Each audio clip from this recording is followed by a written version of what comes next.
Dobrodošli u moj video. Danas pravimo brzi žuti kolač sa višnjama. Ovaj recept merimo na šolje, nije potrebna vagica uopšte. Recept možete pronaći u komentaru.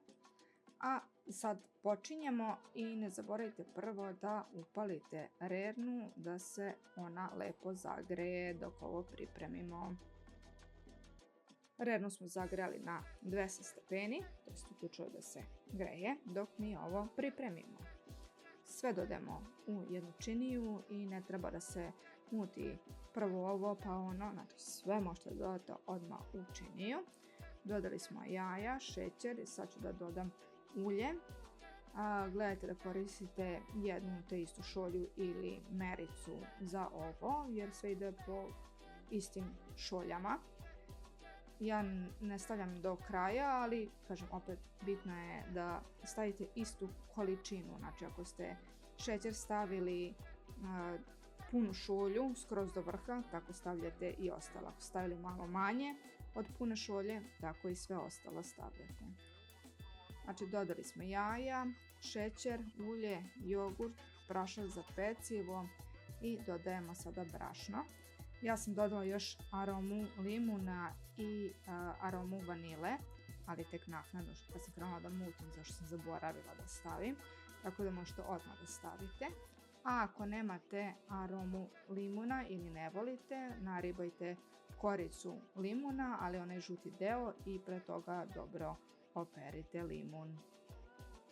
Ako nekoga interesuje da ima aroma limuna, u Lidlu, tamo sam jedino našla i stvarno je dobra aroma i koristim za skoro sve jer bude da naribam koricu limuna i onda ne iskoristim taj limun i tako stoji i onda ga bacim, pa mi je bolja aroma u ovom slučaju, ali ako često koristite limun onda bolje koricu limuna da naribate, ipak je bolje nego ovo veštačko što je napravljeno.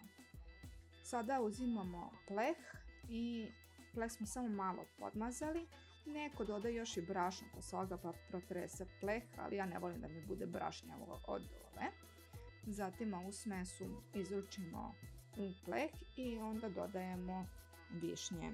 Ja sam dodala oko 400 grama višanja i nisam čekala da se skroz odlede. Znači višnje sam izvadila onog momenta kad sam krenula sve da pripremam šta mi je potrebno da umutim smesu.